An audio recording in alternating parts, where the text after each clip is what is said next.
Hello, everyone. This is Dark Journalist. Today, our conversation continues with former Assistant HUD Secretary, Dylan Reed partner, and the publisher of the Solari Report, Catherine Austin Fitts. Today, Catherine will go deep on strategies for surviving invisible warfare waged with entrainment, mind control, central bank digital currency, and mass surveillance. Please join us now.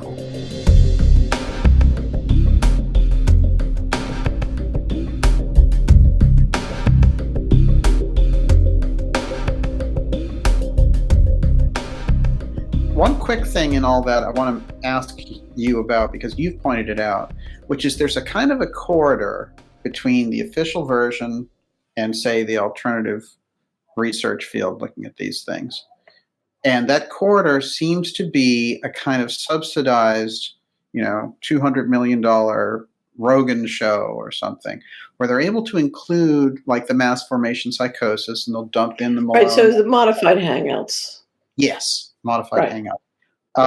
That seems to be on the rise, and it's a dramatic kind of astro. I've never seen as much money pouring into the modified hangout teams as I've seen in the last year. It's extraordinary.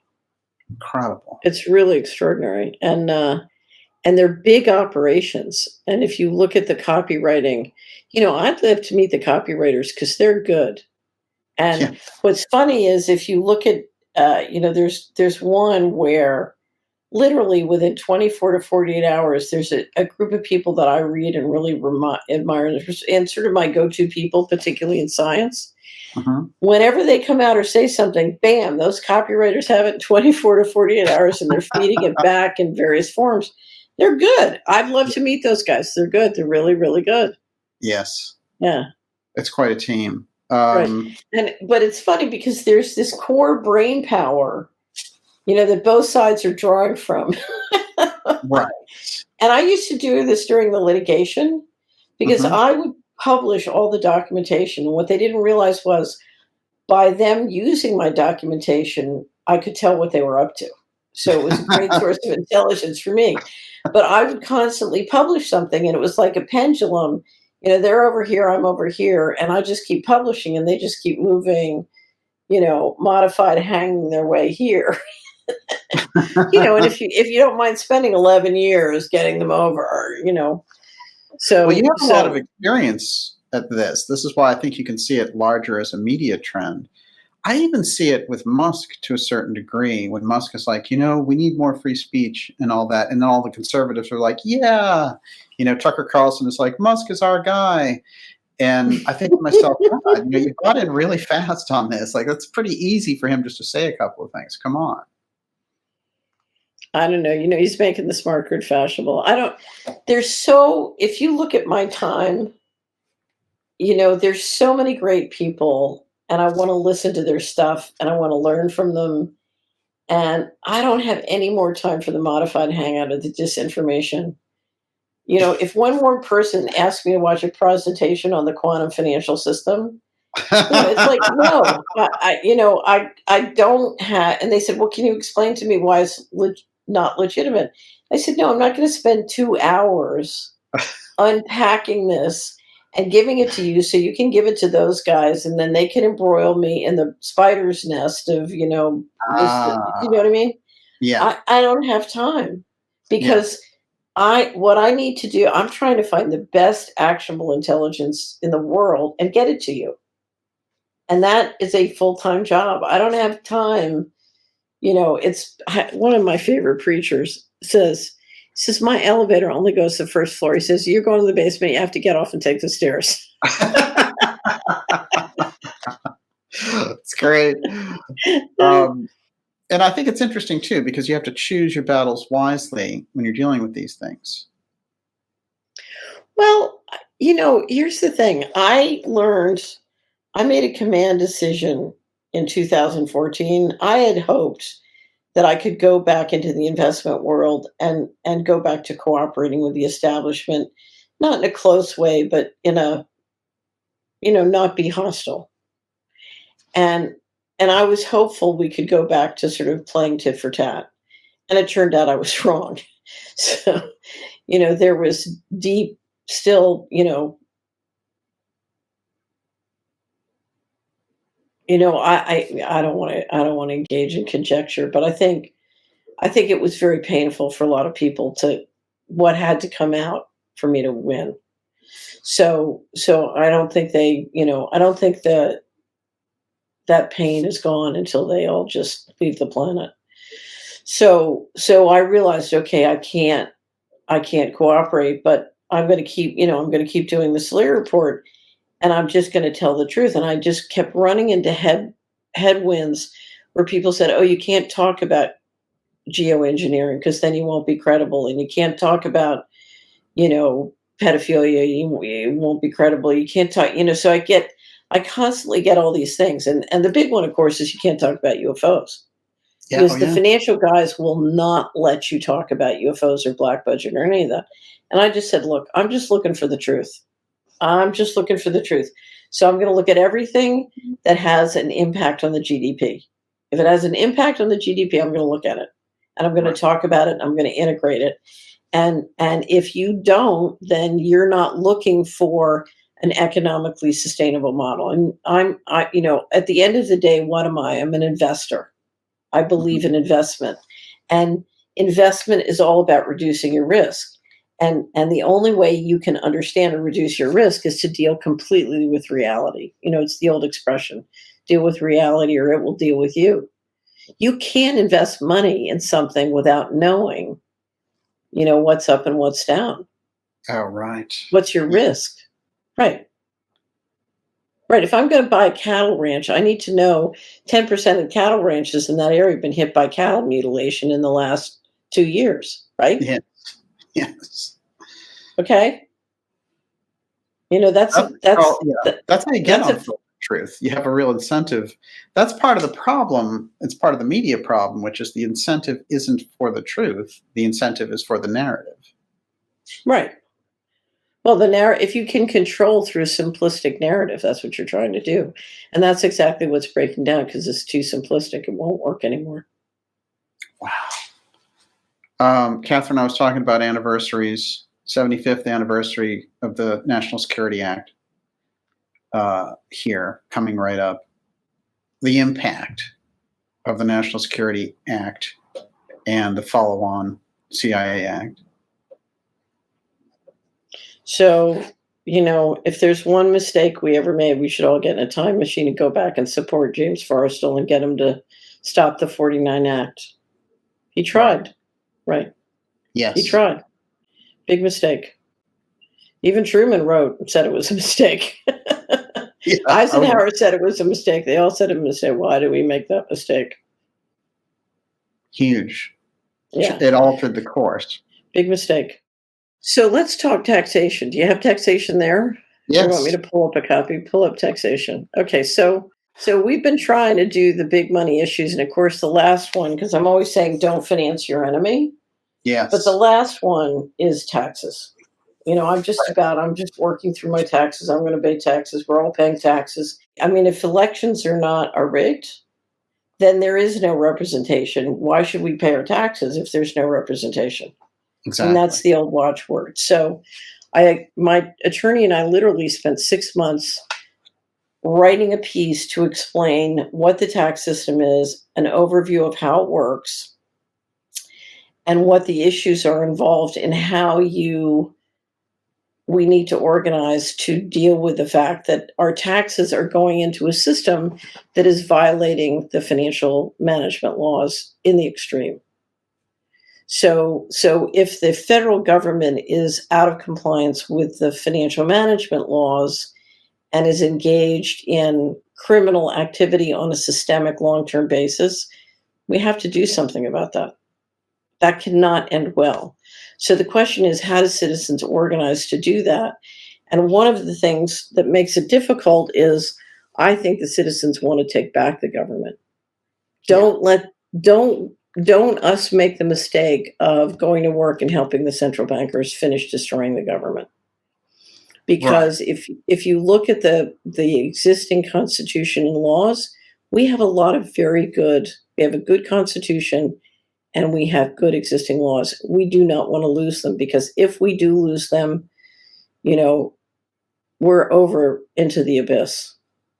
Well, we're you know, selling out those generations. You've pointed this out before that it's supposed to be a fashionable thing for a millennial to say, like, oh, the boomers are getting Social Security. Let's scrap that, right. and let's reinvest that in the environment or something. That's just returning the money that your parents and grandparents have worked for and giving it directly to Mr. Global. Right. So you're destroying your own family wealth. Right. Right. So anyway, so we wanted to we wanted to help people understand the question, understand who are the kinds of people who can deal with this question, because we have state legislatures and state AGs who are paid to deal with this question and can deal with this question if we support them. Hmm. And so you have to build a constituency to support them. One of the things I point out is there are ways to claw some of the money back individually. Okay. So when I start in taxation, did you read the story of what I did? It's in Yes. the okay. So when I settled the litigation, I had the missing money. Now it's $65,000 per person, as of the end of 2015. But when I settled the litigation, I was up to 14,000 per person, Mhm. and it turned out that one of the New York Fed member banks, one of the largest, I owed $14,000 on a credit card from when the litigation started. And I got a large settlement. I was trying to pay off all the creditors. And I wrote them a letter and said, dear ladies and gentlemen, I said, I owe you $14,000 on this credit card, and you owe me $14,000 because this is the depository and a primary dealer for the US government. You disappeared $14,000 of my money. You're legally liable and responsible. So I'm going to assert a common law right of offset, and I'm going to offset what you owe me against what I owe you. We're even. Now, if you have a problem with that, here's the name and address and telephone number of my attorney. I'd be happy to negotiate and litigate with you. Sincerely yours. Wow. I never heard another word. Incredible. Right. It makes me think of Aaron Russo when he was running around during this documentary, and he's like, is the IRS even a legal organization? And he couldn't give a straight answer in Washington. So But that one is of the incredible. reasons I've never gone through this thing of, I don't have to pay my taxes individually Mhm. is if you look at all the ways our money gets spent, there's a lot of good things we spend money on. And I'm a great believer in paying taxes to pay for those things, to fund those things. Right. And when you start talking about let's not all pay our taxes, what the people who depend on that money hear is we're going to pull the rug out from under them, and that's not the signal we want to send. We want to be the bringers of law. In other words, Right. the problem is the rule of law is deteriorating, and we want to return the rule of law. And you can't do that by saying, okay, well, I'm just going to walk out. Mhm. You do that by walking into the center and saying, I'm going to turn this to something that's lawful. Absolutely. So let's simplify that even further. So you have one group over here that says, hey, the government is operating this black budget. I'm not being represented. I'm not paying my taxes anymore. That's different than what you're suggesting, which is make that government accountable for the taxes that you pay. Right. Right. So the question is, how do I do that? And that's why we wrote taxation was to, and a lot of it, I think the best opportunities are your state legislature, because the state legislature has the wherewithal and the authority, if they have support from the citizenry, to exercise responsibility. So, that money, and they're going to have to, because if you try and do this at a county level and the state government sides with the Fed and pulls the rug out from under you, it's not going to work. So under the Constitution, you have to have the benefit of the powers reserved to the states, I think. Excellent points. I would also point out, if you have credit card debt with a bank and you feel like doing this, particularly if you have a good lawyer who will represent you, you want to have that fight. With a credit card, with a house, you've got a mortgage, so that's a much more dangerous thing to do. But with a credit card, or student loan. Really interesting. Right. Catherine, you have a great example, which is if there's a school in your district there that you're sending your kids to, and it starts doing this kind of obscene sex education, for example, the grooming process that's involved, and you say, well, I'm not Right. going to pay for that, so I need a mechanism. So we'll create this whole thing and put it in escrow. We'll put those taxes in escrow. Well, there are a couple things you could do, and I've always believed for many school districts, not all, if you audit all of their books and records to the extent you can get a hold of the information, I'll Mhm, bet you find places where they've made mistakes or they're not in compliance. So mhm. if you just want to get political leverage, tearing through their books and records could be helpful. Um, Interesting.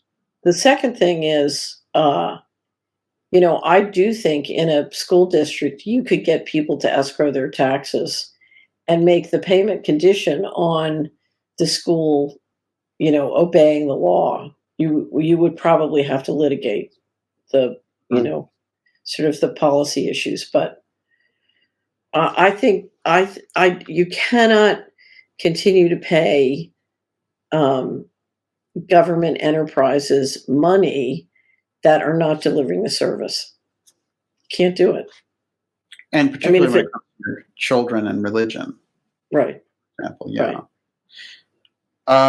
Fantastic, incredible stuff today, Catherine. I just want to ask you this because I've been pouring through your reports all week and that thread that's been running. And I say that this thread goes through all your reports, but I want to really focus, say, in the past 2 or 3 years, there's been this thread which has something to do with balancing out this idea of the missing money, the taxation representation, and the fight back, which you did a lot of in 2021, and where we are now, the state of the currencies, the CDBC, and these different things.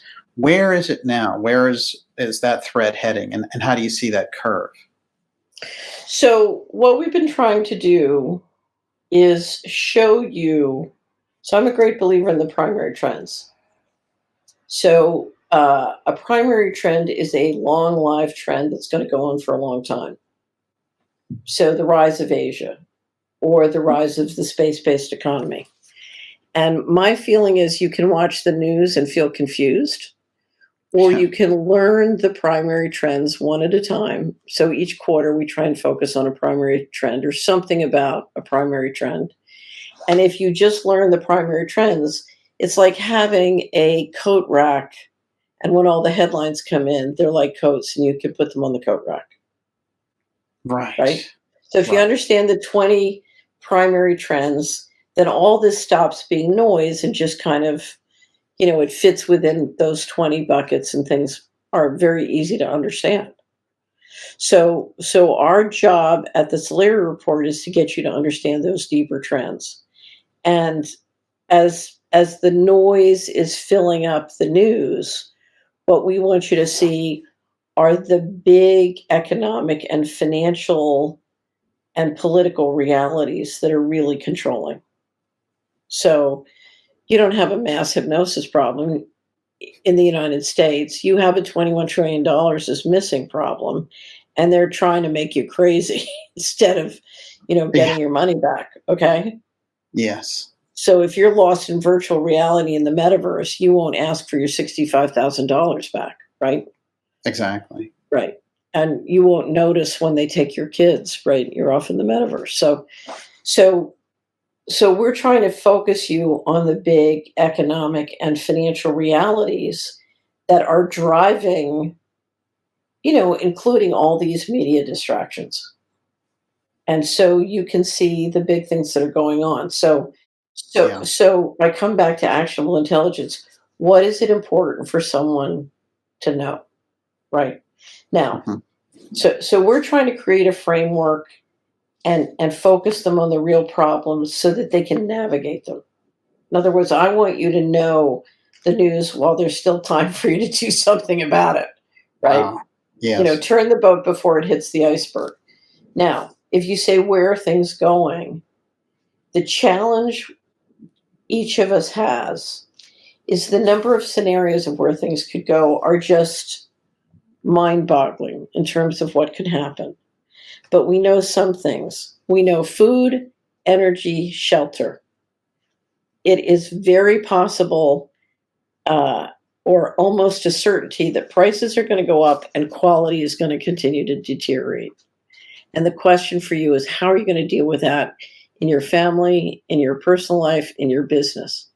How are you going to deal with rising expenses, lowering incomes, all sorts of grabs and hiccups on assets driven by regulation, government, crime, all these different things, and a real implosion of the culture around you?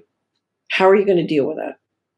That's, what we talk about on the Solari report. And if you look at when the human race has been in times like this before, or things that were similar, this kind of rapid change and institutional breakdown, there are ways of dealing with this, and there are ways of being resilient, prepared. Mhm. But what I would say is, I think so let me just go back and be US centric. I think the mask is coming off, and as a result, the leadership will become more and more violent to try and control domestically and internationally. And I think it will probably fail. Yeah. And what a lot of us need to do is we need to be really good at ducking.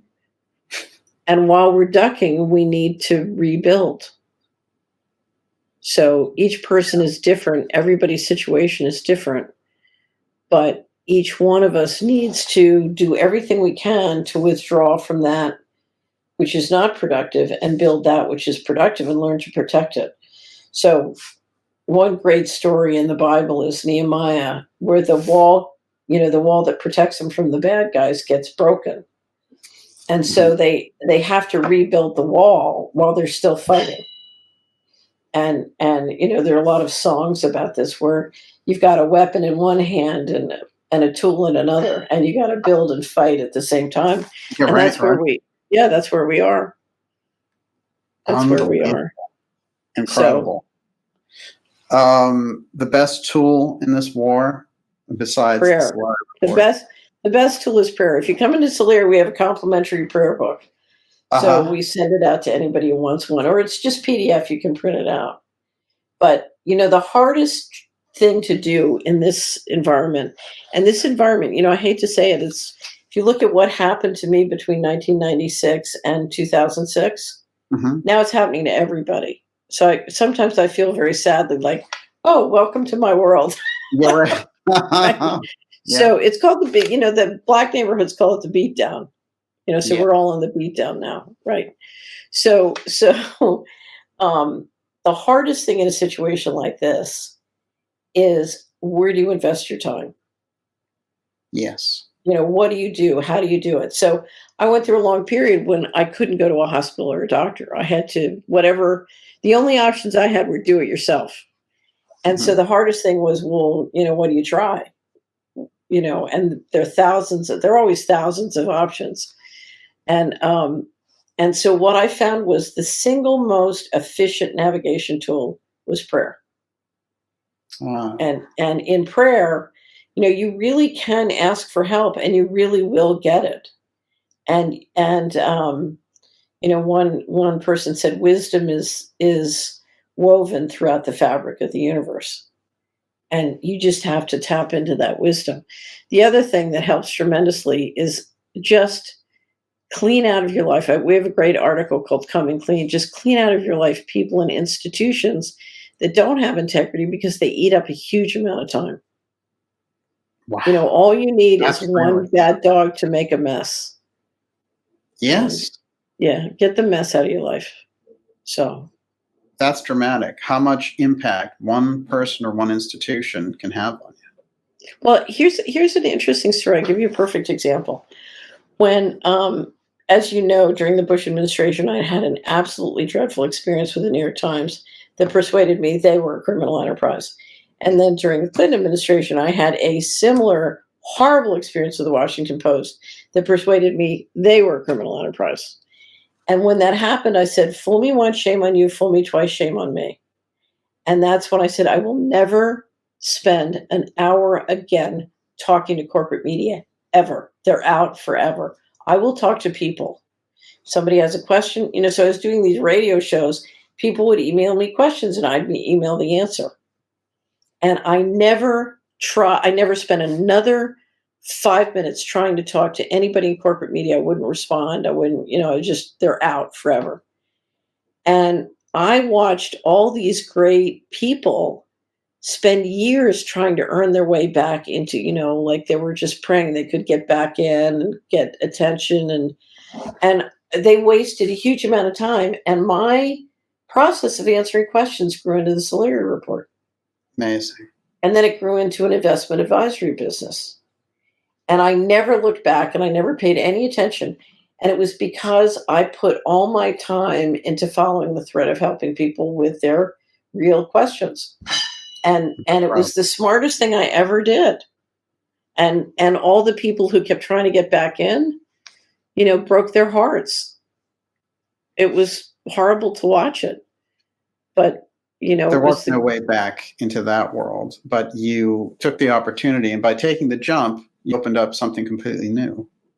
Right. But the other thing was I said, I don't want to go back into the establishment. I don't need to go back. It's what Franklin Sanders called it. He says, I don't hunger for the treats of the tapeworm. You're right. Yeah. So, and I was very successful there, and I don't need to prove my capabilities in terms of investment banking or money. I did that. So I have that already, and that's kind of a blessing. And now I just want to figure out a way into the future which can really work economically, both governance and economics, which is why I've got to go with the truth. So I've got to look at UFOs. I've got to go, I've got to understand who's doing the blue chicken, who's financing the blue chicken op and why.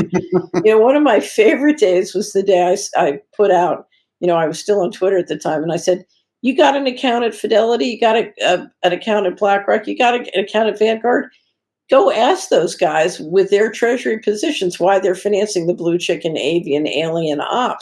So, I bet you a whole bunch of people did that. I bet you they called, customer service at BlackRock and said, why are you guys financing the blue avian chicken op? That's a classic case right there. Well, I had a wonderful subscriber the other day who wrote in and she said, I called Vanguard and I said, are you going to do to me what the Canadian truckers, what those people got done to them? Are you going to do that? Yeah. And they said, oh, that would never happen here. She said, will you give me that in writing? That you will never do to me what they did. Wow. That got kicked up. Yeah. Call customer service. I'm telling you, push back. Can you imagine? Can you imagine if Fidelity got 100 calls asking them why they financed the blue avian chicken alien op? A guy at TV would collapse on the spot. Oh, that's great. Well, but I can think of 100 more, so. Yeah, TTSA. Well, here's the big one. I don't know if you've seen the Pfizer, Naomi Wolf's assessment of the Pfizer documents. Yeah, she's done some great work on this.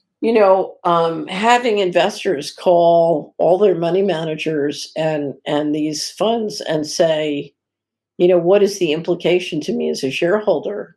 What is the liability? What are the liability issues, and what's my liability as a shareholder? Should I keep or sell the stock? Could the stock go bankrupt?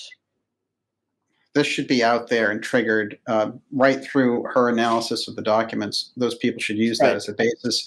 And you, as someone who's been around investment for a long time and has this ethical sense of it, that should be something where if somebody's looking at this and they're just like, oh, yeah, I have all this Pfizer stock, it's a perfect opportunity. Right. And because a lot of people in there, particularly in the 401k or 403b, your only choice is index funds, and by definition, you get a little bit of everything. So, I don't know, taxation, investment, all these different areas. It's time to connect the dots and start to turn the ship. And the one thing I will not tolerate is don't say you're not important, because you are. Excellent. Right. You Wow. deserve to have a good bank that you can trust. I don't know if you saw it. The bankers and credit unions have now organized to object to CBDCs. Excellent. And what that tells me is they're beginning to understand exactly what's up here. They're catching on. Yeah. You said they had to catch on or they were going to be eliminated, basically. Well, one of the reasons we did the CBDC write-up and the Going Direct write-up and the vaccine passports and mailed it to many people in many places was to try and get them to take this very, very seriously, because they need a certain quality of presentation Right. to really make, to understand this is real, this is happening. And I think one of the things that helped was the Biden administration nominated somebody for control of the currency who had a record as an adult of shoplifting.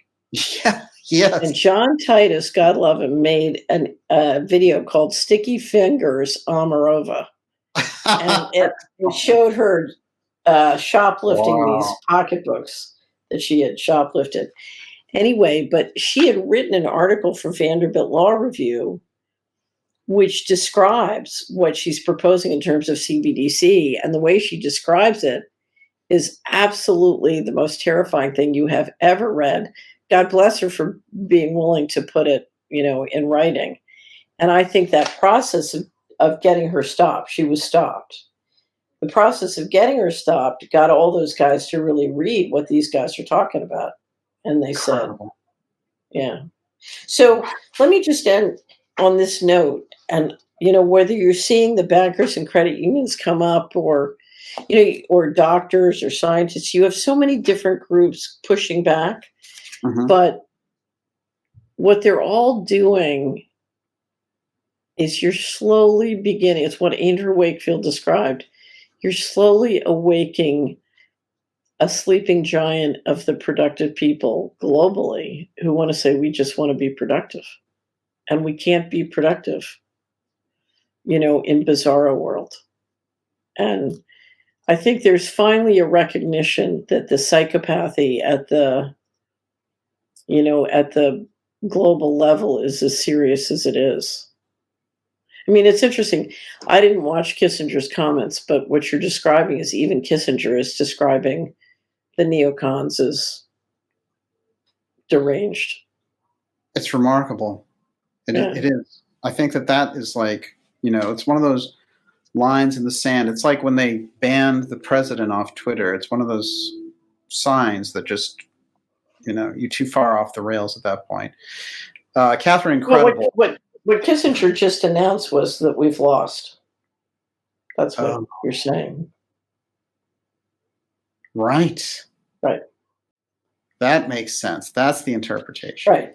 Well, which brings us back to the question of, Putin's been getting support from the West. Where's it coming from? Oh, yeah. Yeah. Well, you've often pointed out that the group you felt that had been doing the majority of these things was not actually a very large group, which I always thought was interesting.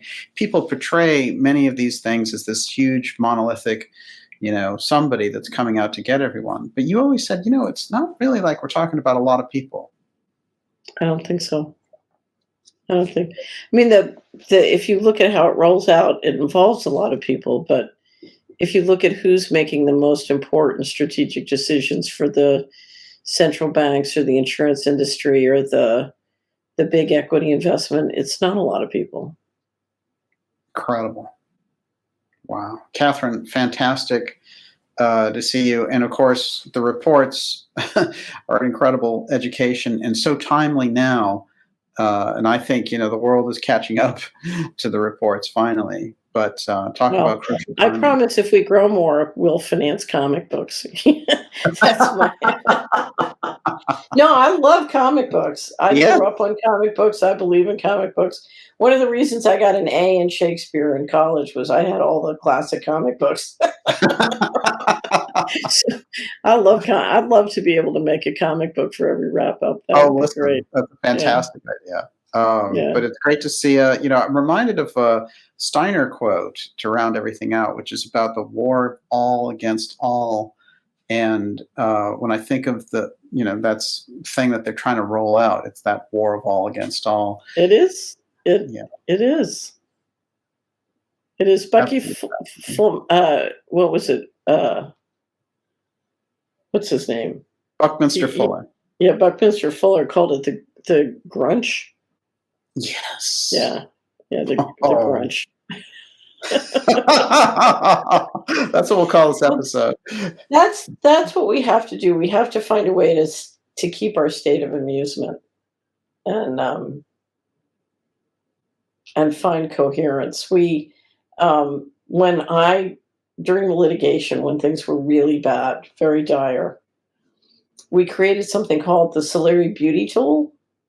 And it was a list of all the things we could do to cheer ourselves up that weren't expensive, so that were economic.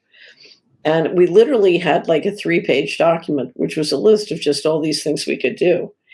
And what was funny was when things got really horrible, it created such a memory wipe that we couldn't remember anything that would cheer us up at that moment. We were too down in the dumps. So we had to write this tool so that when we got in that state, we could pull it out and say, yes, I could do this, or I could do this. And then we'd start doing things to cheer ourselves up, and it would work. And the Solari Beauty Tool would always pull us out. But literally, we had to have it written because otherwise we wouldn't. And so the other day, it got lost, one way or another with some old laptop. It disappeared. So I have a group of people I work with on occasion, and we decided we would build a new one because the time had come when we I want to see that. We really needed help with our state of amusement. I sent it to a friend. I sent the first draft, and I said, "What did I forget?" And she wrote back, and she said, "Stargazing." But then, of course, DHS might arrest her for looking for UFOs. That's right. Those damn amateur interest groups. Oh, Lord. Wow. It's great to see you. It's great to see you, Daniel. Be careful. Be careful around those boys in Boston. I know. I'm keeping an eye on them. Okay. So they've probably fallen into a mass formation hypnosis. No, mass hypnosis formation. Formation, yes. Yeah. Okay, sir. Catherine, absolutely amazing. Phenomenal insight. And of course, everyone can find you at Solari.com. And we're going to have you back here shortly. We have some very special reports coming up this week. And please join us on Friday nights at 8 p.m. Eastern for the X series. See you soon.